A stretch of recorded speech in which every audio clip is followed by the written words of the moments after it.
Саламатсыздар, урматтуу Чалкан медиа каналынын көрөрмандары, өлкөбүздө алынган акыркы сааттагы жаңылыктар менен сиздерди тааныштырабыз. Каналыбызга катталып, ой пикирлериңиздер менен бөлүшүңүздөр. Кыргызстанда жалпы 164 чакырым көмүр ташыган ленталык конвейер курулат. Эркештам көзөмөл өткөрүү пунктуна жакын жерде 7 чакырым ленталык конвейери бар логистикалык борбор курулууда. Бул тууралуу министрлер кабинетинин коомдук талкууга чыгарган токтом долбоорунда айтылган. Маалыматка ылайык кытайлык компания келишимдин негизинде куруп жатат. Бул көмүр ташуу процессин жеңилдетүү максатында маанилүү кадам болуп эсептелет. Ошондой эле энергетика министрлиги менен Кытай компаниясынын ортосунда 157 чакырым ленталык конвейер куруу боюнча дагы бир инвестициялык макулдашуу түзүлгөн. Бул конвейер Чоң Алай районунун көмүргендеринен Эркештам көзөмөл өткөрүү пунктуна чейин көмүрдү ташууну оптималдаштырууга көмөк көрсөтөт деп айтылат маалыматта. Ал эми коомдук талкууга чыгарылган документ өлкөдө буга чейин болбогон ошол тасмалык конвейерлердин ишин жөнгө салуучу жобону иштеп чыгууга багытталганы кошумчаланган. Сонун жаңылык. Сиз билген жана иченген Умбем клиникасы эми сизге дагы да болсо жакыныраак болду. Анткени бизде жаңы филиал ачылды. Андыктан келип, өзүңүздүн жана жакындарыңыздын ден соолугуна кам көрүшүңүздү сунуштайбыз. Биздин жогорку даражадагы дарыгерлер төмөндөгү адистиктер боюнча кабыл алат: стоматология, гинекология, терапия, лор, хирургия, педиатрия, урология, УЗИ жана башка адистиктер. Лабораториялык анализдин 5000ден ашуун түрү алынат.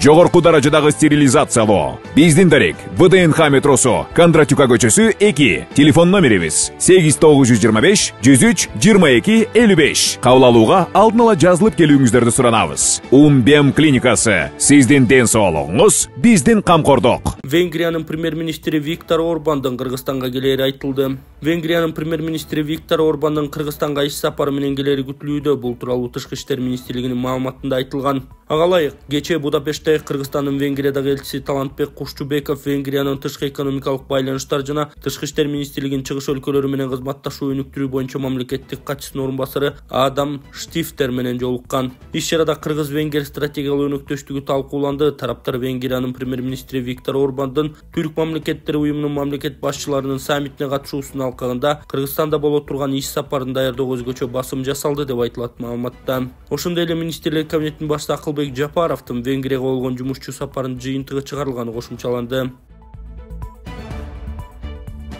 Жаңы жылдан баштап ОСАГО полиси жокторго айып салынат. 2025 жылдан тарта автотранспортты милдеттүү камсыздандыруу жөнүндө келишими жокторго айып пул салынат. Бул тууралуу финансы рыногун жөнгө салуу жана көзөмөлдөө мамлекеттик кызматынан билдиришти. Маалыматка ылайык айыптын өлчөмү 3000 сом, юридикалык жактардын унаалары үчүн бул норма 2023 жылдын 1 апрелинен бери иштеп келет. Аларга ОСАГОсы жок болгон үчүн 13000 сом айып пул каралган. ОСАГО автоунаа ээлеринин жарандык укуктук жоопкерчилигин камсыздандыруу, бийлик автоунаасын камсыздандырбаган айдоочуларда мурда айып салууну пландап, бирок улам жылдырып келген. Акыркысы 2025 жылга чейин узартылган.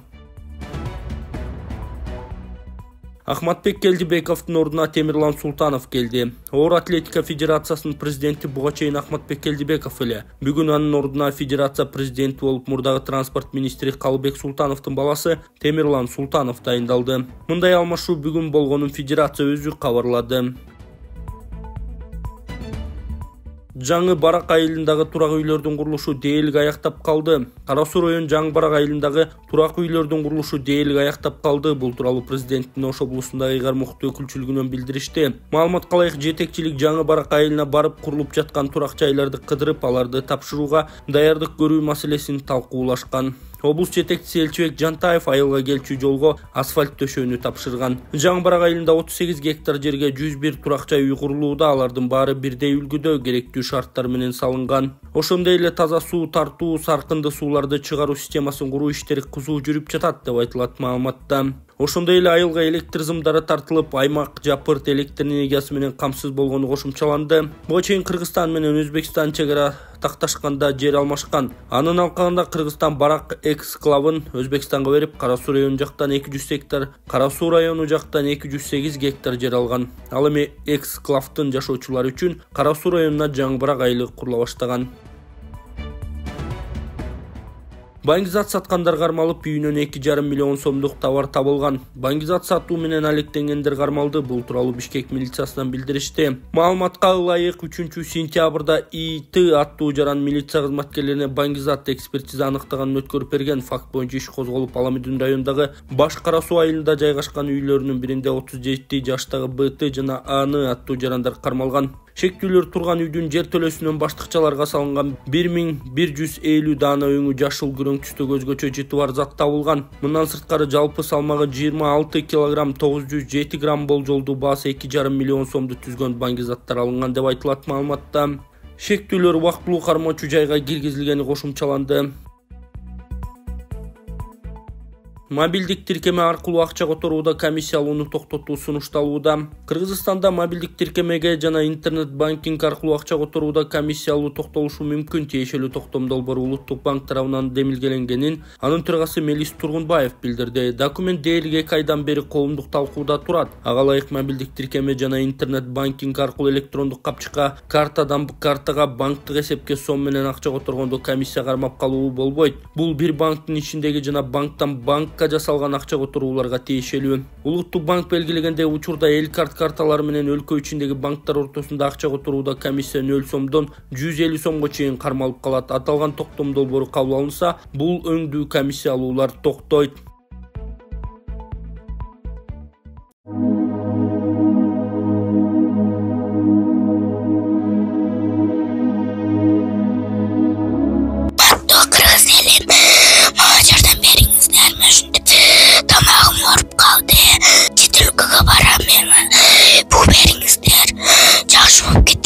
Эгер колуңуздардан келсе дагы жардам берип коюңуздар. Өтө оор шарттабыз. Азырда дам кысылып, тезирээк барып операция кылдырышыбыз керек. Чет өлкөгө $45,000 сурап атат. Чет өлкөгө апарыш үчүн ол каражат бизде жок. Эгер колуңуздардан келсе жардам берип коюңуздар. Сиздерден сураныч. Диагнозу голосовой гортани деп чыккан. Тамагыда бул сүйлөй турган голосойдо. Ушул өскөндө сүйлөй албай калат. 1 метр жерге да ушу угулбай калат. Бир ан жерде калып кетеби деп коркомун. Үйүнө да чыкпайт. Мектепке барса балдар камсытат, сен сакоосуң, жакшы сүйлөй албайсың деп. Ошо кызым элдин арасына кошулуп, кыз болуп кетиш үчүн жардам берип коюңуздар. Өтө суранам сиздерден. $45,000 керек чет өлкөгө апарганы. Үй жайларыбызга эч нерсебиз калбады. Сиздерден сураныш, жардам берип коюңуздар. М-банк Анархан деп чыгат, Сбербанк Гүнназик деп чыгат. М-банктагы номерге чалсаңыздар, тактап мен өзүмдө болот. Сураныш, сиздерден жардам берип коюңуздар. Жакшы болуп кетсин деп Кудайдан түнү күнү Кудайдан тилеймин. Битте кызым бар. Ушу кызым үчүн жардам берип коюңуздар. Акылбек Жапаров ШКУнун дүйнөлүк экономикадагы үлүшү 25%га жеткенин айтты. ШКУнун дүйнөлүк экономикадагы үлүшү болжол менен 25%га жетти. Бул тууралуу Исламабадда өтүп жаткан ШКУнун 23-жыйынында министрлер кабинетинин төрагасы Акылбек Жапаров билдирди. Акылбек Жапаровдун айтымында 2009-жылдан бери ШКУга мүчө мамлекеттердин жалпы ИДПсы 2 эседен ашык өстү. Уюмдун дүйнөлүк экономикадагы үлүшү болжол менен 25%га, ШКУ өлкөлөрүнүн тышкы соода жүгүртүүсү 250%га жетип, өз ара инвестициянын көлөмү дээрлик 4 эсе өстү, деди Жапаров. Минкап башчысы аймак боюнча транспорттук логистикалык инфраструктура түзүүгө, жаңы эл аралык каттамдарды ачууга токтолуп, деңиз жана темир жол байланыштарын айкалыштыруу зарылдыгын белгиледи. Мындай мамиле атаандаштыктын ордуна өзгөчө Евразия континентин кесип өткөн темир жол линиялары үчүн жеңилдиктерди пайда кылып, жүк ташуу маршрутун 1000 чакырымга чейин кыскартууга мүмкүндүк берет. Ушуга байланыштуу эл аралык автомобиль ташуулар үчүн жагымдуу шарттарды түзүү боюнча макулдашууну ишке ашыруу маанилүү. Биз Кытай, Кыргызстан, Өзбекстан темир жолун куруу долбоору аймактын транзиттик потенциалын толук ачууга улуттук кадам болооруна ишеним билдиребиз, деди Жапаров. Белгилей кетсек, Исламабад шаарында Пакистанда ШКУга мүчө мамлекеттердин өкмөт башчыларынын кеңешинин 23-жыйыны өтүүдө. Ага Кыргызстандын, Беларустун, Индиянын, Ирандын, Казакстандын, Кытайдын, Пакистандын, Россиянын, Тажикстандын, Өзбекстандын өкмөт башчылары катышууда. Жыйындын жыйынтыгы менен бир катар маанилүү документтер кабыл алынары күтүлүүдө.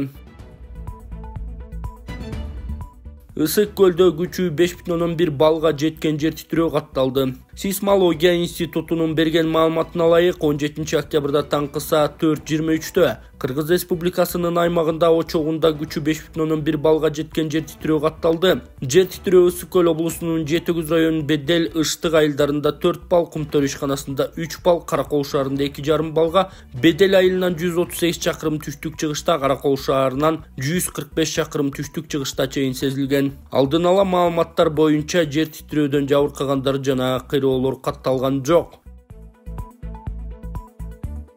Масалиев Кыргызстандагы 1,5 миллион баладан бир мектептеги 197 баланын укугун силер жогору коюп жатасыңар. Жогорку кеңештин депутаты Исхак Масалиев депутаттык тажрыйбасында бир мектептин макам артыкчылыгы үчүн бир канча мыйзамдарды өзгөртүү Кыргызстанда болбогонун, алган эмес жалпы дүйнөлүк тажрыйбада жоктугун айтты. Кыргызстандагы 1,5 миллион баладан силер бир мектептеги 197 баланын укугун жогору коюп жатасыңар. Лицей, гимназия деген макамды башка мектептерден алып салып, ошол эле учурда президенттик лицей деп бир мектепке артыкчылык бердиңер деди эл өкүлү. Белгилей кетсек, Жогорку Кеңеш 16 октябрда жалпы жыйында эл үмүтү стипендиясынын ээлерине жана Акылман президенттик лицейин бүтүрүүчүлөрүнө жогорку окуу жайга тапшырууда жана мамлекеттик кызматка ишке орношууда жеңилдик берүү боюнча айрым мыйзамдарга өзгөртүү киргизген мыйзам долбоорун биринчи окууда карап жактырды. Жергиликтүү кеңештердин шайлоосуна 39 саясий партия катышууда. Жергиликтүү кеңештерге шайлоо 17 октябрдан тарта үгүт иштери башталат. Жергиликтүү кеңештердин шайлоосуна жалпысынан 39 саясий партия атсалышууда. Эң көп 9 партия Кант, Кара-Балта, Токтогул жана Базар Коргон шаарларында катышууда. Разаков, Сүлүктүү жана Балыкчы шаарларында 8 партия катышууда. Айдаркен, Көкжаңгак, Жалал Абад, Кочкор Ата, Майлы Суу шаарларында 3 партия катышууда. Башка шаарларда 4-төн 8ге чейин партия бар. Бишкек шаарынан Эл үмүтү, Социал-демократтар, Жаңы күч, Адилет, Ынтымак, Улуу журт, Эмгек партиялары 51 мандат үчүн атсалышмакчы. Буга чейин УКМКнын төрагасы Камчыбек Ташиев талапкерлердин ар бирин текшерүүгө буйруган. Кечээ президент Садыр Жапаров да кайрылуу жасап, кыргызстандыктарды 17 ноябрда өтө турган жергиликтүү кеңештерге депутаттарды шайлоого активдүү катышууга чакырып, бийлик шайлоого кийлигишпей турганын билдирди. Абарай жакшыса тиг учак учат. Министр Чаткалда кар көчкү алдында калган 6 жаран тууралуу үн катты. Өзгөчө кырдаалдар министри Бообек Ажикеев социалдык тармактагы баракчасында Чаткалда кар көчкү алдында калган 6 жаран тууралуу үн катты. Сиздерге Чаткал районундагы акыркы кырдаал боюнча кабарлап коюуну туура көрдүм. 9 октябрда Канышкыя айылынын тургундары жана бир чет элдик жаран жалпы 14 адам эндик өсүмдүгүнүн тамырын издөөгө тоого кеткен бойдон дайынсыз болгон. Издөө иштеринин натыйжасында 16 октябрдагы 8 жаран аман-эсен табылды. Калган 6 киши кар көчкүдө калган деген маалымат айтылууда. Учурда катаал шарттарга байланыштуу издөө иштеринде колдонулган техникалар менен иштөө кыйынчылык жаратууда. Жеке тапшырма менен жабыркагандарды табууга тиг учак даяр. Аба ырайынын шарттарына байланыштуу азырынча уча элек. Абал жакшырса эле дароо жөнөйт. Тиг учак менен 2 жергиликтүү тургун барат. Алар так жерди аныктагандан соң өзгөчө кырдаал министринин 6 адамдан турган чалгындоо тобу 2-3 күн ичинде жетип, издөө иштерин баштайт. Бул топ баардык керектүү жабдуулар спутник аркылуу телефон менен үзгүлтүксүз мага маалымат берип турушат. Анын артынан эле экинчи куткаруучу отряд жөнөтүлөт. Экинчи топ 6 ат менен жабдылып, жабыркагандарды эвакуациялайт. Бул кырдаал менин жеке көзөмөлүмдө кандай гана шарт болбосун, куткаруу операциясы үзгүлтүксүз улантылат деп айтылат маалыматта.